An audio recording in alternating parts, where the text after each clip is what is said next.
ខ្ញុំអានឈ្មោះមីងឈួង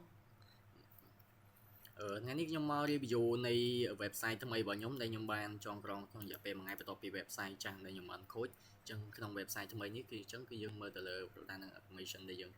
កំណត់ថានៅក្នុង assignment ដែលលោកគ្រូបានឲ្យហ្នឹងគឺយើងត្រូវកែខ្លះអូខេអញ្ចឹង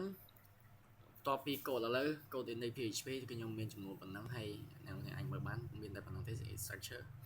ហើយនឹងភ្ជាប់ឥឡូវខ្ញុំទៅកាន់ front end បន្ទាប់ទៅកាន់ front end ឥឡូវមកខ្ញុំទៅការចូលនៅក្នុង dashboard ចេញមកការលេខចេញពី dashboard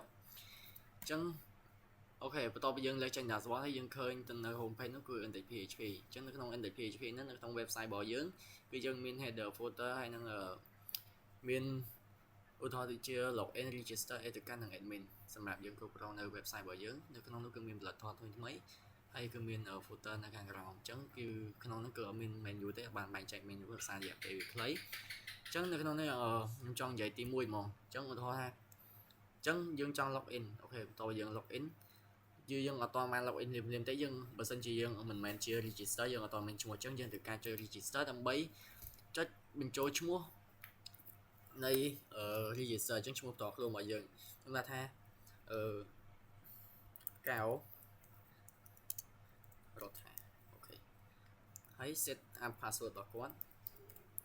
អញ្ចឹងយើងត្រូវការ click register បន្ទាប់យើង click register ហើយគឺវា load save password នេះទៅកាន់ back end របស់យើងហើយនឹងទៅកាន់ dashboard របស់យើងអញ្ចឹងយើងត្រូវការ save វាមកបើសិនជាយើងឧទាហរណ៍ថ្ងៃក្រោយអញ្ចឹងយើងចង់មកអញ្ចឹងយើងមានជា register ស្រាប់អញ្ចឹងនៅក្នុងនេះយើងបន្ទាប់ពីយើង click ហើយយើង welcome to Aeon Store ហើយគឺ hello ទៅកាន់ឈ្មោះការរដ្ឋាភិបាលដែលគាត់ជា register ទៅតែ login ថ្មីអញ្ចឹងគឺសូមស្វាគមន៍មកការរដ្ឋាភិបាលដែលរកតំណែងថ្មីនៅកាន់ Aeon នៅខាងក្រោមអញ្ចឹងបើសិនជា user គាត់បានចូលមកអញ្ចឹងគាត់ត្រូវការ check out ទៅលើ product របស់យើងគឺមានចំនួន24 product ហើយនៅក្នុងហ្នឹងគឺអត់ទាន់បាន click buy បានទេឬគ្រាន់តែបាន check មើលទេបើសិនយើងមានតម្លៃឧទាហរណ៍តែយើងចង់ទិញដល់ហ្នឹងអញ្ចឹងកុំឲ្យវា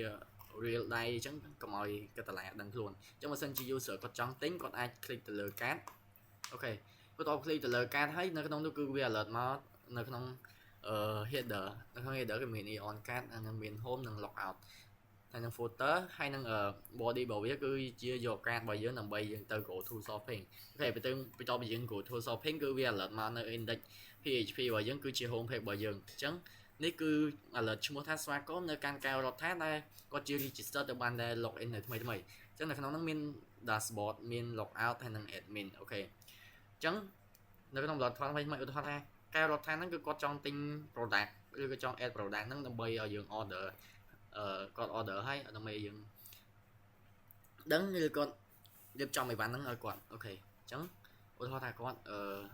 ចង់តែទិញ sting ហ្នឹង2កេស3កេសអញ្ចឹងទៅឥឡូវខ្ញុំដាក់5ហើយយើងគឺគាត់ធ្វើការ click add to cart អូខេ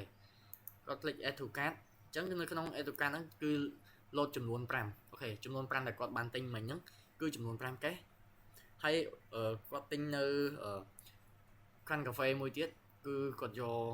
ចំនួន3កញ្ចប់អូខេ3កញ្ចប់ធំអញ្ចឹងគឺតម្លៃវា $4.9 អញ្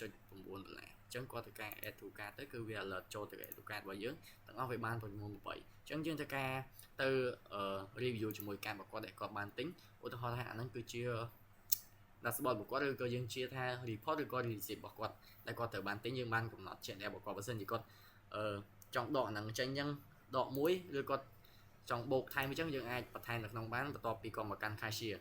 អូខេបើសិនជាគាត់ថាអីវ៉ាន់ហ្នឹងក៏អត់ចង់បានទេអញ្ចឹងយើងអាច cashier ខាង cashier យើងអាច remove បានអញ្ចឹងនៅក្នុងតម្លៃនៃ education ហ្នឹងគឺបូកបញ្ចូលគ្នាតែម្ដងជាមួយនឹង product ទាំងពីរដែលគាត់បានត្រូវទិញអញ្ចឹង$7.50និងនៅ4.97នេះគឺបានបូកតម្លៃទាំងមូលនៅទៅកាន់ product អញ្ចឹងយើងការទៅការ check out ក៏បាននិងការ update ការរបស់យើងទៅការ update ការហ្នឹងគឺយើងទៅ add product ថែមអូខេឥឡូវបើសិនជាយើង check out គឺយើង check out ចាំមើលតម្លៃហ្នឹងគឺវាបូក auto ហ្មងទៅកាន់ dashboard អញ្ចឹងនេះគឺយើង order ហ្នឹងគឺជា ID ទី12គឺជាអតិថិជនទី12ហើយតែគាត់បាន buy ដោយ successful ដោយគាត់បាន payment ដោយរួចរាល់ហើយអញ្ចឹងគាត់ចាំយកតែបានទេអូខេអញ្ចឹងគឺយើង admin យើងមានសិទ្ធចូលទៅមើលថាតម្លៃហ្នឹងគឺវា alert ចូលអត់មក total review របស់យើងអញ្ចឹងគឺធ្វើការឃើញថាចូលហើយអញ្ចឹងនេះគឺជា total ដែល user ក៏បានទិញដោយ successful ហ្នឹងគឺចំនួន10នាក់ ហើយគឺ total user ហ្នឹងគឺចំនួន7នាក់ដែលគាត់ register ទៅតែចូលមិញអញ្ចឹងនេះគឺឈ្មោះកៅរដ្ឋាហើយគាត់ចូលនៅម៉ោងប្រហែលថ្ងៃទីប្រហែលនេះហ្នឹងអូខេអញ្ចឹងនៅក្នុង product នេះគឺវា show នៅក្នុង product menu របស់យើងដែលយើងបានកំណត់នៅក្នុង back end ទាំងក្នុង front end បើសិនជា product ហ្នឹងយើងលក់អស់ពី stock យើងអាចបិទវាបាន edit ហ្នឹងគឺយើងចុច edit យើងអាចបិទ close ថា event ហ្នឹងវាមានក្នុង stock ឯងបើសិនយើងចង់ឈប់លក់ជា event ហ្នឹងជារបស់ថៃអញ្ចឹងយើងអាច delete event ហ្នឹងចោលហើយយើង add event ផ្សេងបានអូខេអញ្ចឹងនេះគឺយើងមកមើលជាមួយនឹង order របស់គាត់មិញអញ្ចឹងគឺគាត់ order នៅ ID ទី12អញ្ចឹងគឺ total របស់គាត់នេះគឺជាតម្លៃ total របស់គាត់ជា22.47 ដុល្លារអញ្ចឹងគឺ status របស់គាត់គឺ pending ក៏បាន pay ឬគាត់អូខេអញ្ចឹងនេះគឺជាពេលវេលាដែលគាត់បានទិញហើយនេះជា image ដែលគាត់បានយក event របស់គាត់អញ្ចឹងក្នុង event ហ្នឹងឧទាហរណ៍ថាឥឡូវមិញ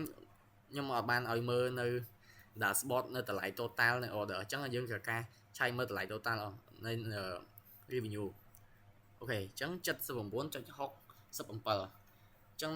order ចំនួន10ហើយនឹង total user ចំនួន7អញ្ចឹងដើម្បីកំណត់ថាដើម្បីចង់ដឹងថាវាបូកអត់អញ្ចឹងខ្ញុំធ្វើការទៅ order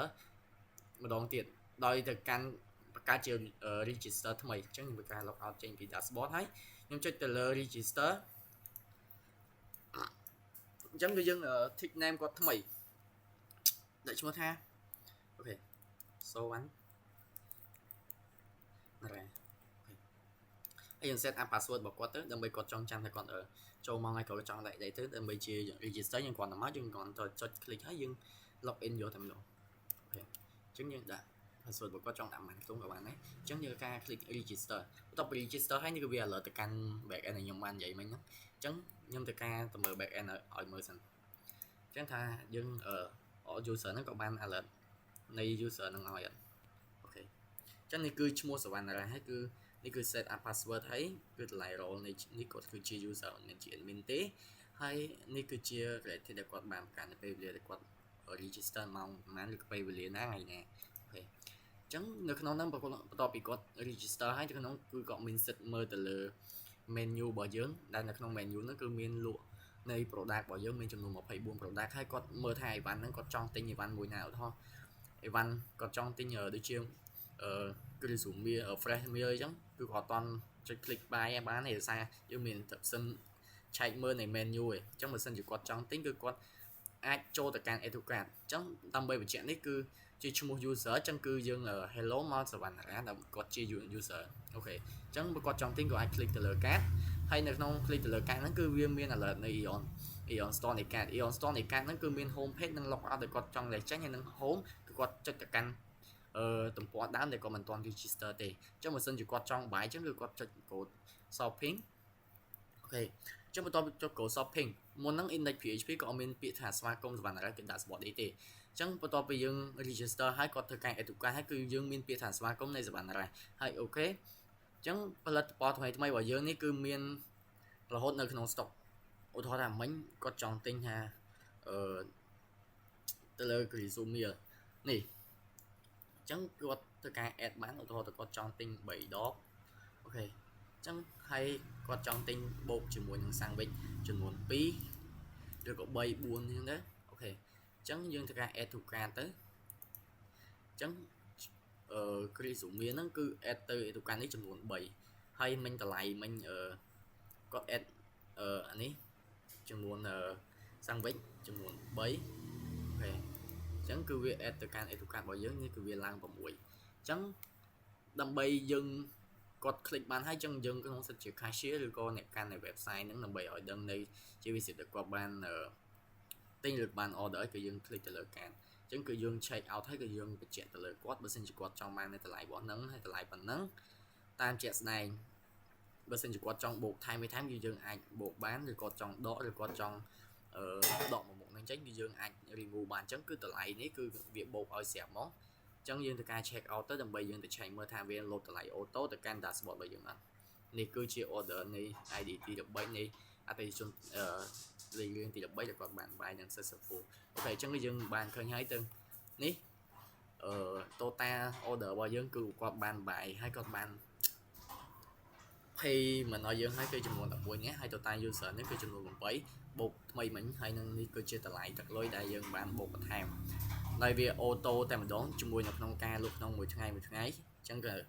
ថាដល់ពេលយើងសរុបអញ្ចឹងគឺវាមិនចាំបាច់គឺវាបូកតម្លៃអូតូហ្មងអញ្ចឹងយើងឆែកមើលថានៅក្នុង user ហ្នឹងគាត់បាន alert ឲ្យនៅអូខេនេះគឺជា user គាត់បាន alert ឲ្យហើយអូខេអញ្ចឹងនៅក្នុង user ហ្នឹង alert ហើយអញ្ចឹងយើងទៅមើលទៅលើ order អូខេនេះគឺ order ដែលគាត់ order មិញគឺគឺ resume ហើយនឹងsandwich អូខេអញ្ចឹងគឺតម្លៃ